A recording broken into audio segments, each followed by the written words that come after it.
Welcome back into another edition of the High School Football Live Show alongside Chris Smith. I'm Braden Surprenant out here at Nicolosi's down at the Gas Lamp. Nicolosi's obviously owned by head football coach of the LCAP Vaqueros, Ron Berner. So out here supporting the LCAP football program a little bit, giving a little love down here in the Gas Lamp, which is cool. We know about the place that he has out in East County, but they just opened one up out here on this is Fifth Avenue down here. It's right just outside where the main walkway shut off for road traffic. So you haven't been to Nicolosi's downtown, check it out. It's just as good, obviously, as the place up in East County and San Carlos, but a little nicer, a little night on the town kind of deal. Downtown flair to it. Yeah, it's great. So we enjoy the hospitality and we really appreciate being down here. Let's talk a little bit about obviously last week. We'll get into our top 10s, and then of course, we'll talk about the CIF rankings because they continue to be very interesting. Bum, bum, bum. I know CIF Commissioner Joe Hines was, being like Aaron Rodgers and said, relax, it's all going to work itself in at the end. RELAX. But, to that point, I mean, I look at the Cal Preps rankings and I don't, see the issue. I don't bark. It doesn't, and you look at that and you're not like, I can't believe this team is here and this team is there. Right. So I just, with the way that it is, and I think, you brought it up last week, and it's true, though. It's like you voted for this. Yep. And regardless if you actually voted for it or not, you voted for it in the sense of, it's what the majority of San Diego wanted. And wait. What conference didn't vote for it? The North County. That's right. North County did not And guess vote. who's benefiting from it? The North County is. That's actually. right.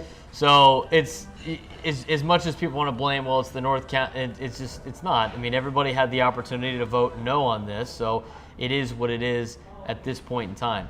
Let's talk about our top 10. We'll get into that before we talk about last week's picks. For me, I got Cathedral number 1, I got Lincoln 2, I got Carlsbad 3, Torrey Pines 4, and Helix is number 5 in my top 5. Do you got a top 5? You want me to finish up my I do. Go ahead and pull it up. We're pretty similar. I got Cathedral number 1, Lincoln number 2, Carlsbad 3. I've got Torrey at 4 and Mission Hills at 5. Yeah, pretty similar. Basically kind of Same the same teams, different order. Different order. I have Mission Hills at, no, correction. I have my other one here.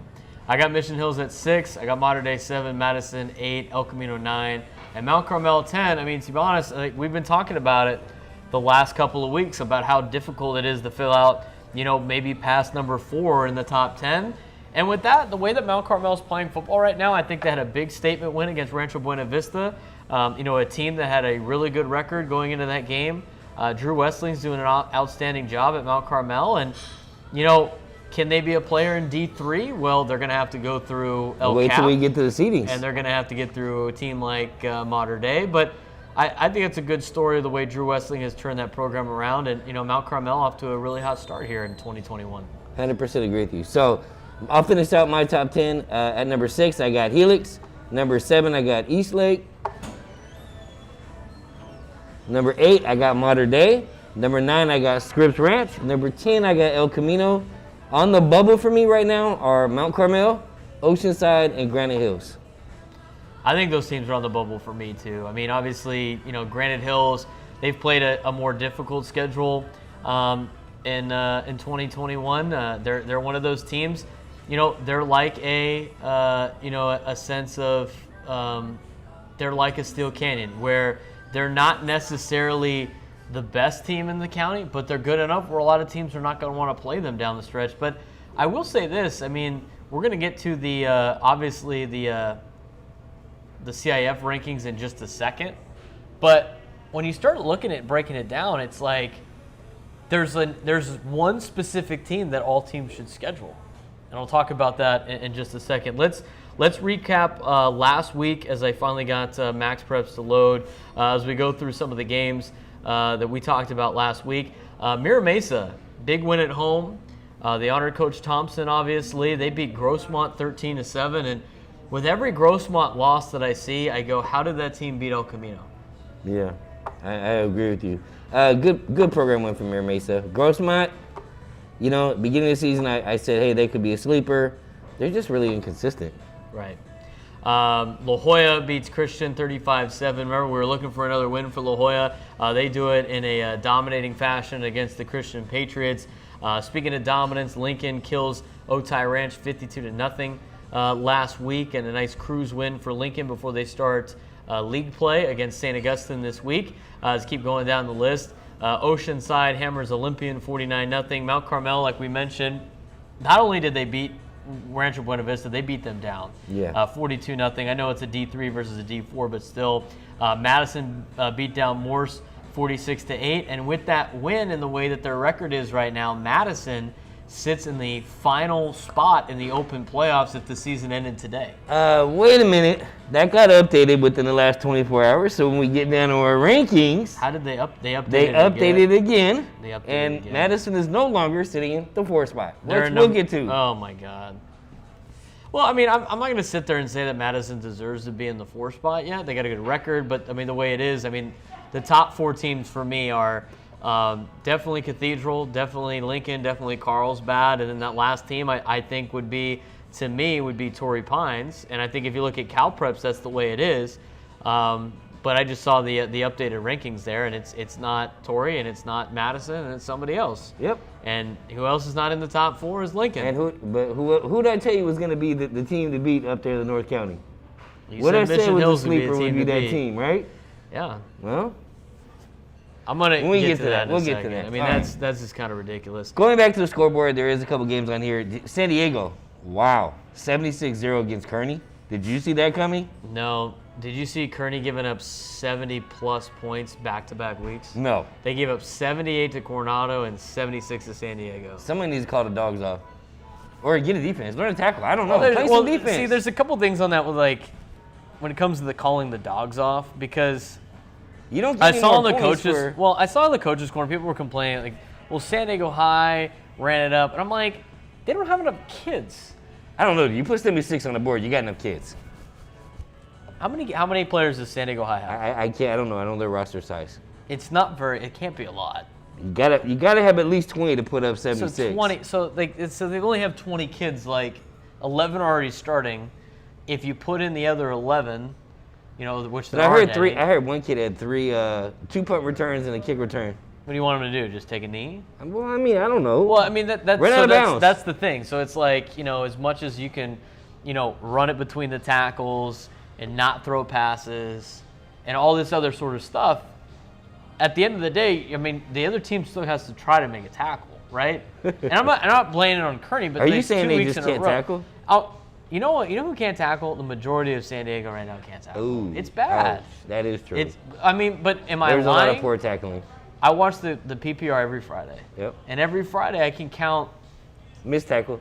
so many missed tackles. And it's at all levels, and it's with all Yeah, teams, starting yeah. from the top all the way down. I agree. I don't know how much, you know, not playing for a year potentially rails into that, but, you know, Fundamentals don't seem to a be lot there. of missed tackles. But the last thing I want to say about the whole running it up thing, it's one thing to leave your ones in the whole time and run like double passes or reverses or stuff like that. It's another thing if you put all your 2s in and you're still winning, because eventually it's like, I don't know what else am I supposed to do aside Yeah. from taking a knee. And to be honest with you, if I'm a coach on a team that's getting killed, I'd rather have them play than just watch them take 3 knees and give me the ball back.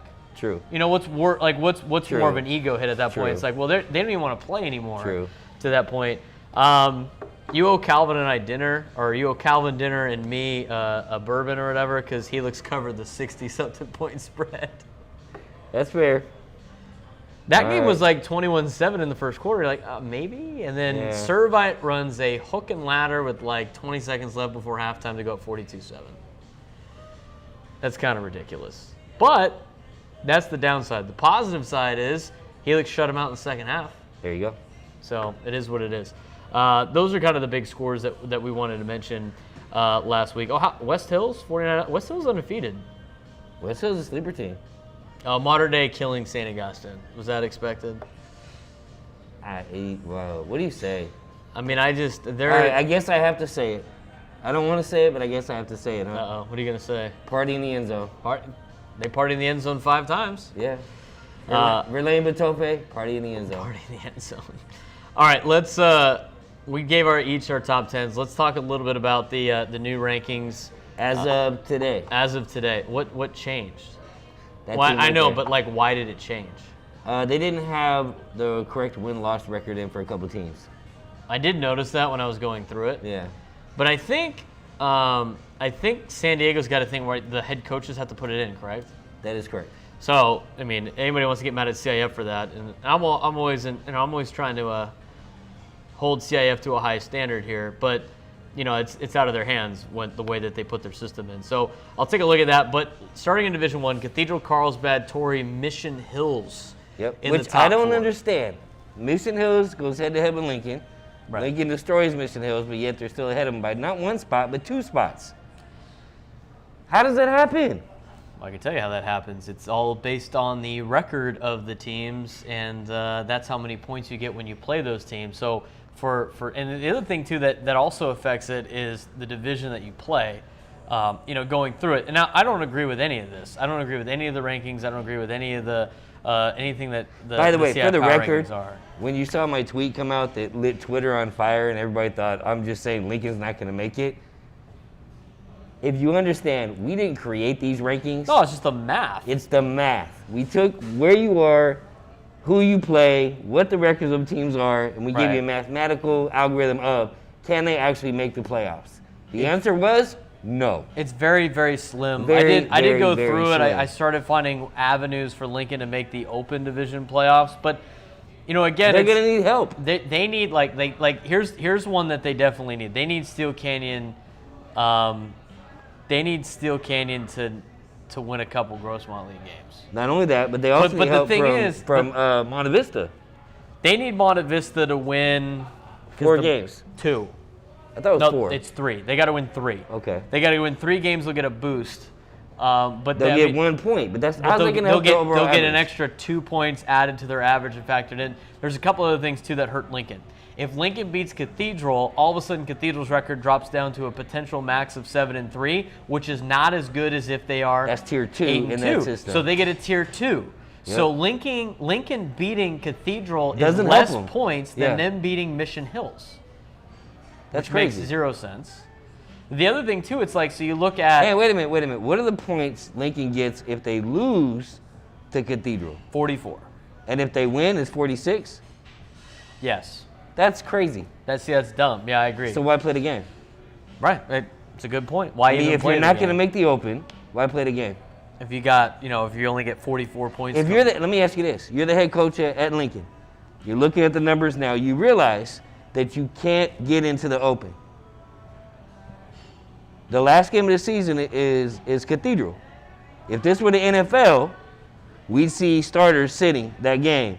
Right. Well, I mean, Do you sit those starters, or do you even it's play that not- game against Cathedral? but it's not the NFL. It's high school. All right, but do you sit your starters so they get rest? I'm sitting there thinking about we talked to Roderick Robinson and Jalen McDaniels and we're with the Jalen guys. Daniels. Jalen Daniels and Jalen McDaniels plays in the NBA. He's a San Diego State guy. That's why I Okay. screwed up that name. And Jason Carter. And to me, I mean, those kids want to play, right? I mean, at this point, high school to me is different. If I'm, if David Dunn was getting paid millions of dollars like an NFL coach, and they only get paid and they only get to keep their livelihood based on results, then maybe. But it's high school. Okay, so here's what I'm going to say to you. Okay. I'm playing for a ring. I'm playing for a championship. I'm going to give my team the very best opportunity to win that championship. If I'm the head coach, my starters aren't playing. I don't think Lincoln playing Cathedral is going to hurt them in sense of Why playing risk for an a injury? ring. Why risk an injury? I mean, but that's just Listen, all I'm saying they could is get hurt in the it first round of the wouldn't D1. Yeah, but at least you're in the playoffs already. You're not doing it in a regular season game. That It's means not like nothing. it's not like playing in a It doesn't preseason gain you game. anything. I'm still playing the game if I was them. That's just I wouldn't how it surprise works. me if that happens. But all right, so there's a couple things that Lincoln needs. Lincoln needs Monte Vista to start winning. They could use Steel Canyon to win. Now, obviously, their biggest fan needs to be Mission Hills, because if Mission Hills wins, that puts their more likelihood of making the open if they're able to beat Cathedral, which could potentially knock Cathedral out of the open. Think about that. I went through it, and the thing is, it's like as much as you want to do the math ahead of time, there's always one little scenario which throws everything through a loop, and then everything and all the math you did was just kind of a gigantic waste of time. It's happened every year so far in the CIF power rankings. But who's your sneaky team then that could get in? Well, by the way, let's go through the rest of them. Well, I will in a second, but here's my, based on a lot of the math that I've done, it sounds like 3 Avocado League teams are guaranteed in, and only 1 Western League team is in, and whoever wins that Cathedral Lincoln game is the recipient of that bid. I think that would be a travesty. I wonder who I'm going for. City Conference. Best football in San County. One versus the, but to me again, then the benefit with the power rankings is, you know, Carlsbad beating Lawndale is the equivalent of Cathedral beating Chaminade, and Chaminade's way better than Lawndale. That's true. I mean, you go to we talked about that, though. It doesn't reward you for playing a tougher schedule. All it does is reward you for playing teams that win games, which is different in high school because of power, and that's why we go back to Cal Preps that evaluates everybody. To finish up the Division I rankings, Cathedral's 1, Carlsbad's 2, Torrey's 3, Mission Hills is 4. Those teams go to the Open. Your first seed in Division I is going to be? The Madison Warhawks. Okay. Followed by Lincoln, Helix, Eastlake, all have first-round byes. Grossmont, Oceanside, Granite. What about them? El Camino. Oh, yeah, they got a first-round bye. I said that. Grossmont, Oceanside, Granite, Saints, Steel, La Costa Canyon, and San Marcos finish out the rankings there. That's if the season ended today. Now, everybody needs to know that in the Division I, if you're a Division I school, everybody goes to playoffs. Right. Everybody in Division I goes to playoffs. Which I also think is stupid. Well, you take the top 4, you put them in the Open. The other 12 teams go to. But the whole point of the Open was it's like the Open they used to have in the southern section was like didn't matter what division you were in. It was just the top. Well, now here's what I say doesn't make sense. Your best teams in Division I are your winner of Division I and the guy who lost that championship. But now think about this: we're not sending the loser of the Open Division Championship game to represent us. We're sending, even if it's the 1 seed, the 5th best team in Division I. Well, but that doesn't make sense. But whoever wins that championship is like it's still like the best you could do is 5, right? Right. It's a battle for 5th place. So why would we do that? Why don't we take the top 2 teams and give them the 2 bids? And then send the D1 winner to D2 or whatever. Bingo. But to me, how I would do it is I would do Division I. It rewards you then for being in the Open because you got a 50% chance to get into the next state rounds. Teams would be more interested in going to the Open to take on Cathedral and like the Helixes and the Carlsbads. Because if you can get there and lose, you're still going to represent. You got to win 1 game. Yeah. And you're in the state playoff. Yep. So I kind of like that concept. To me, how I would do it, I would get rid of the whole term open division because it's not an open division. Because if it was a really open, the top 4 teams in the county, power rankings-wise, would be in. And a team like Mater Dei this year, if they played well enough, would be in. Now, I don't think Mater Dei necessarily would want to be in the open division this year. Who knows? But that being said, that's the whole idea of the open. So we don't have an open. We just call it the open. So for me, it's basically just D1. And for D1, why don't you just, out of these 16 teams, why don't you just have 8 go to the playoffs and that's it? I would agree with that. I think a lot of it has to do with the gate. But it's funny you say that because all these schools are big schools. Right, they're big schools, and they're schools that are going to get big draws, and CIF gets a stake of that. And I mean, it's at the end of the day, like everything is in life. It's all about the money. It's all about money. It's all business. Before we get to D2, Escondido will be hosting the CIF Championship games. Really? They will be. That was in the paper today. I did not see that. Because I knew we discussed this last week. Where are they going to be? Because they had to move the Cerritos. You know what? I like Escondido though. It's a nice stadium. I've never been there, but I've seen photos and videos of it. It's a really good stadium. Yeah. I think Palomar plays there. What I was told from the media members, they love the press box. They think the press box is outstanding, so I'm going to have to check that out myself. But I think that's the perfect move for CIF, especially with how Southwestern College was totally gouging them way too much money. Save the money, give back to the kids. Oh. So they're saving money. They're going to go to Escondido High School. I think that's a fair place to play. Out of all the high schools in San Diego, they probably have the most, ready college venue, I would imagine. I would agree. press box. It's everything though. It's press box. It's locker room. And that bowl stadium's awesome. It's nice. It's cool. So I think it's going to be a good opportunity. It's a good place to watch games, and I'm kind of glad that CIF decided to go to that movement. Division 2, Scripps Ranch currently leads the way. Poway 2, Otay Ranch 3, La Jolla 4. Those would be your first round bye. Mira Mesa, Rancho Bernardo, Valley Center, Christian, San Pasqual, Morse, San Diego High, and Central make the playoffs. Bishops, Vista, Point Loma, and Olympian would be your teams on the outside looking in. How about Point Loma? They go from a Division 1 team down to the bottom of Division 2 out of the playoffs in what, 24 months? Well, they got to redo the divisions at the end of the year? Because if they are, they're on track to get bumped down to D3.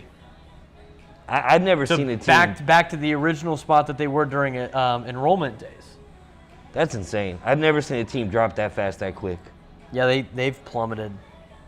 But, I mean, they didn't play a spring season. They only did like a JV version of that. I mean, new coaching regime and stuff. And, they lost to Central. They're battling as much as they can, but, they've really fallen off.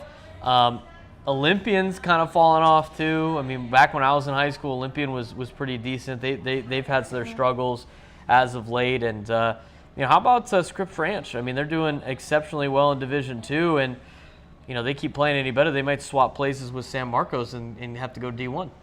They might swap places with La Jolla. La Jolla and have to go to the Western League. Which is something that when I was in high school, that's what it was. Yep. The league had 6 teams. It was Cathedral, it was Saints, it was Mission Mira Mesa, it was Scripps Ranch, and Lincoln and Patrick Henry. And let's see. Somebody made a change and put Point Loma in there, and now they're at the bottom, and Scripps and Mira Mesa are on their way back up. Right. Division 3, Mater Dei Catholic, Santa Fe Christian, Santana, number 3, Mount Carmel, 4, followed by, those would be their first 4 byes, followed by Ramona, West Hills, El Cap, Westview, Imperial, Brawley, Orange Glen, Canyon Hills would make the playoffs. Kearney, Bonita, Escondido, Hilltop, Monte Vista would be outside looking in. You have some notes on some of these teams. Obviously, I think Mater Dei Catholic and Santa Fe Christian are the top 2. Yep. I think those are deserving of the top 2, and I think that's going to be a nice clash. But to me, I think D3's got the opportunity to have a pretty good playoff. I think D3 is the most exciting division of playoffs. Most of these teams are pretty evenly matched. There's not a great deal of separation from, say, number 5 to number 12, so 5-12 matchup will be good.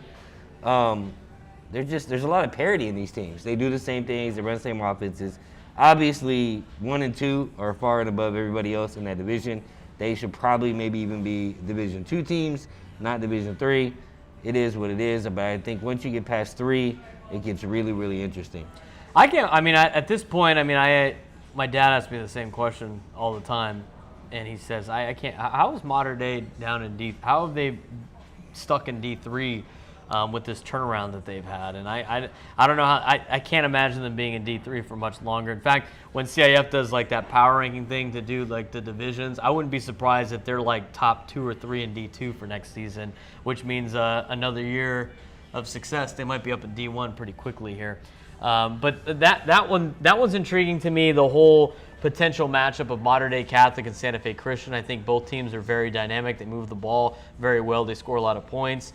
I think those are the best 2 teams in Division 3, and I think there's a little bit gap after that. But then, Santana's playing really good. I think Mount Carmel, should be probably the 3rd best team in Division 3. I really like what El Cap is doing. I think the Yoakley brothers are doing an outstanding job over there. And watching El Cap play, they look like a team that's going to do some serious damage in the playoffs. They scare you. They scare you. And I'll tell you what, it's hard to stop a playmaker like Yoakley. Right. Sabi is one hell of a kid. He can change a game with his arm, with his legs, with his hands, on offense or defense or special teams.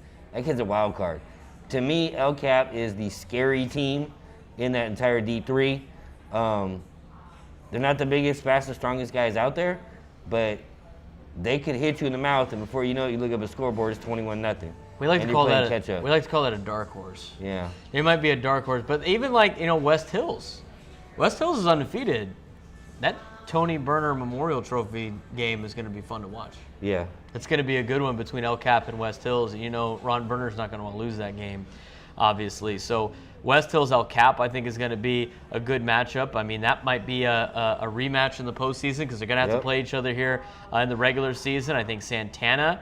The two Santee schools and the Lakeside School are the interesting ones to watch, I think, in Division III. And, and then potential match with Mount Carmel. And that's not even, discrediting Ramona. Yeah. And Ramona's going to have a scrappy bunch of kids, and, they're physical, and they're going to play good football, too. I think I have to agree with you on the statement of, as I look at all the other divisions, I think D3 is going to be the most fun to watch here in 2021. I think D1 is going to be very competitive. It always is. D2, for me, I think it's very top-heavy. Yeah. And then it kind of falls off. And then we get to D4, a couple matchups. I mean, Rancho Buena Vista is not bad. At a 3 seed, that they could sneak by. I mean, they have to play what? Southwest El Cajon or Southwest El Centro. They knock them off, then they potentially would either have to face a Patrick Henry or a Sweetwater, and then they'd face either Coronado or UC. Right. So they've got an interesting route to a championship if RBV plays well. I think RBV is a team to watch in D4. Obviously, Coronado's put up a lot of points. This is arguably one of the better seasons Coronado has had in the last handful of years. So congratulations to the Islanders on putting together a good year so far. University City with Samuel Cooper IV. I mean, you can't discredit them. They got playmakers, and especially in D4, they should be able to hold their own. And then even I think a big surprise team this year is Del Norte. Yeah. I mean, I'm not going to sit here and say Del Norte is a top 10 team in the city of San Diego, and I'm not going to say they're a top 15 team in San Diego County. But they're winning games. But I will say this: they are a lot more impressive than I thought they were going to be. They got guys that can play. They already beat La Jolla this season, and I know they didn't have their quarterback, but I like Del Norte. I saw them in 707, and people say whatever they want about 707. They were impressive. They played well. They knocked off Cathedral in 707. There's a lot of teams that knock off Cathedral in 7-on-7. But I do agree. Del Norte appears to be on the way up. So, I mean, and that kind of, and that's not even counting Patrick Henry, who are in good hands as well. So, my dark horse in Division 4 though was Sweetwater. They run the ball really, really well. And they've had a tough schedule so far. If they can eat clock and control and keep the games low scoring, Sweetwater could get there. Let's count to Division 5. Mission Bay leads Division 5. Palo Verde, number 2. Holtville 3. Army-Navy Academy 4. Fallbrook 5. Escondido Charter 6. Calexico 7. O'Farrell Charter 8. Crawford 9. Elko and Valley 10. Maranatha Christian 11. San Ysidro 12. Are they doing 12 teams in D5, or is it 8? I thought it was 12. I know it changes all the time. I honestly don't know.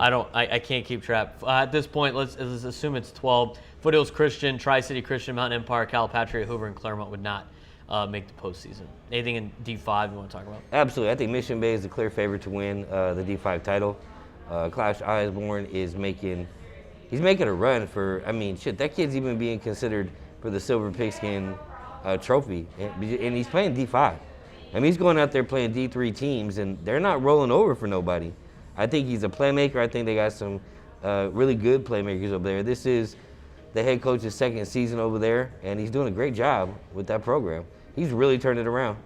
I'm looking forward to it. We're getting into league championship time, right? League schedules are about to start up, which means playoffs are right around the corner. And as much as I like to complain about the CIF rankings because I disagree with them, I think we're gonna have a lot of good matchups. And the couple of good things that I like that we have changed to is getting away from enrollment and getting to the playing teams your caliber. I think that's a good step in the right direction. I think on top of that, if they could copy what the Southern section does, and we'll see how the Southern section plays out, but to eliminate divisions altogether at the beginning part of the season, I think would be very beneficial for San Diego, because if you look at the way that they do it on CalPreps, because that's what the Southern section is doing. They're going to go CalPreps rating system, and then the top 16 teams go. That's because they have 16 teams make the postseason per each division over 8 or 12 that we do in San Diego. But if you did that philosophy, your Open right now would be Cathedral hosting Mater Dei and Carlsbad hosting Lincoln in the first round of the Open. I go 12 teams. I don't know that I would have 16. I wouldn't do 16. I did the 4, the usual 4. So the top 4 would be Cathedral versus Mater Dei, Carlsbad versus Lincoln, and that would be some good football. I think that would be great. And then the thing is, it rewards team. And then again, like you said, I'd take the finalists for the Open get to go to state. Now I don't know who makes that decision, if that's a state decision or a CIF decision. So I don't know who makes that decision specifically, but I think that would be the go-to move. And then let's just say we're doing the Southern Section rankings, with our format of 4 and 12. The next 12 teams in D1 would be Mission Hills would get the 1 seed, Torrey Pines 2, Helix 3, Scripps Ranch 4. And then El Camino would get the 5, Eastlake would get the 6, Poway would get the 7, Madison would get the 8, Mount Carmel would get the 9, Oceanside would get the 10, Granite Hills 11, Mira Mesa would get the 12. And that would be your D1. I like that. I like that too. Why are we still going with divisions when you don't have enrollment as a factor? Why? I mean, we might as well just embrace the whole thing. And I think a lot of the grievances that we've seen Charles James have in the past with the rating system, I think goes away with this, because if you have a good junior and senior class, they get rewarded for it. Look at teams will be in Division II based upon this year's play. Go down this list. Division II would be Otay Ranch, number 1 seed. St. Augustine would be the 2. Rancho Bernardo would be the 3. Santa Fe Christian would be the 4. I think those teams are very, more evenly matched based on the season they're having this year. Yep. Okay, 5 would be La Jolla. Ramona would be 6. LCC would be 7. Steel Canyon would be 8. West Hills would be 9. San Pasqual 10. Christian 11. Grossmont 12. Dude, I think the all those parity teams in are that, fair. there's no blowouts there. Right. Those are going to be really tough games to play. So you have the system of rating every single team in the country combined with seeding 1 through 89, and the top we go 4, 12, 12, 12, 12, and then the teams that don't make the playoffs. Go to D3. D3 would be... All right, so the cutoff was Grossmont. So D3, Del Norte would have the 1, Santana 2, University City 3, Valley Center 4. Henry would have the 5, Coronado 6, Mission Bay 7, Point Loma 8, Brawley 9, San Diego 10, El Cap 11, San Marcos 12. So again, do you see any disparity there? No, I don't see any matchups where you're going to have a gigantic team versus a team that that can't hang. Excuse me. All right. And then Division 4 would be Rancho Buena Vista, Bishops, Imperial, Orange Glen, Palo Verde Valley, Central, Vista, La Jolla Country Day, Escondido Charter, Morse, Holtville, Escondido. That makes perfect sense to me. I think it's fair. We got to wrap this up a little bit quicker than usual. Our producer, Calvin Pierce, is in their shoot at 9, so we're going to try to get this done in about 3 minutes, give him some time to get on and get out, and we'll help him pack up a little bit. But let's talk about some of the games this week. We'll get your game picks in. I don't have the spreads on these ones yet, although actually, it's October 5th. No, it's please October don't. 1st. Please don't. That cost you a meal. Calvin, he owes you dinner, dude. Did you know that? Do you remember that from last week? Here we go. I'm going to see if it's up there or using it. Oh, it's up there. God damn it. All right, we'll start in the Avocado League. Torrey Pines at Carlsbad. Carlsbad's projected to win 31-14. I'll take Carlsbad in the points. I got Torrey. Good luck. I got Torrey plus. El Camino at La Costa Canyon. El Camino's favored by 10. I'll take El Camino. I'll take El Camino as well. Mission Hills at Oceanside. Mission Hills is favored by, what is that, 25? Yeah. Favored by 25. I'll take Mission I'll Hills. take Mission Hills as well. Other games to look at. San Diego at University City. University City is favored by 9. I'll take San Diego. I'll take University City in that one. Mira Mesa at Canyon Hills. Mira Mesa. Never mind. I'm not going to pick that game. Why not? Spreads 48 points. Jeez. Point Loma at Scripps Ranch. Scripps Ranch is favored 49-13. I'll take Scripps Ranch as well. Grossmont League, Santana at El Cap. Good one. Santana's favored by 1, 28-27. I'll take El Cap. I got El Cap as well. Monta Vista at Mount Miguel. Mount Miguel's favored 35-14. I flip a coin on that game. I got Mount Miguel in that one. El Cajon Valley at Valhalla will pick. Next one for us, Olympian at Eastlake. Eastlake's favored by 50. That's brutal. Modern Day is taking on Bonita at Southwestern College. Modern Day is favored by 62. Otay Ranch at Hilltop. Otay Ranch is favored by 40. Wow. Well, we know who the teams are in the South Bay, don't we? We do. Palomar League, Poway at Del Norte. Poway is favored by 3. I got the Titans. I'm going Del Norte. Mount Carmel at Vista. Mount Carmel is favored by 3 touchdowns. I'll take Mount Carmel. I'll take Mount Carmel as well. Westview at RB. Rancho Bernardo is favored by 30. What is that? 38? 38. That's a lot of points. I'll take RB. That's a lot of points, man. I don't know. Western League, Cathedral at Madison. Cathedral's favored by 32. I'll take Cathedral in that. I'll take Cathedral as well. St. Augustine at Lincoln. Lincoln is favored 35-3. I'll take Lincoln. I'll take Lincoln also. Non-league matchups for you. San Marcos at San Pasqual. I think it'd be pretty interesting. San Pasqual is favored 38-22. They're favored by, when in the world was the last time you heard San Pasqual favored over San Marcos? I don't know. San Marcos hasn't had a long time. Probably in the mid-2000s. All right. Who do you got? San Pasqual. Steel Canyon is going to play St. Francis of Canada. They're projected to lose by 20. I'll take St. Francis in that. I'll take St. Francis as well. Any other games we want to talk about? Ramona at Rancho Buena Vista. Ramona's favored 22-7. No, Ramona's probably too physical for him. I'll take Ramona. I'll take Ramona as well. That'll do it for us on the High School Football Live Show. We'll be back in the studio next week, breaking down all the games that happened this weekend. Of course, any of your comments and stuff will be greatly appreciated. We'll talk more about the CIF rankings. Everybody have a good Friday night. Everybody stay healthy out there when it comes to Friday night games as we start conference play now. Looking forward to it. Chris Smith, Braden Surprenant, thanks again for tuning in to the High School Football Live Show. And a big thank you to Calvin Pierce for always putting this thing together. TSC Sports, go give him a follow.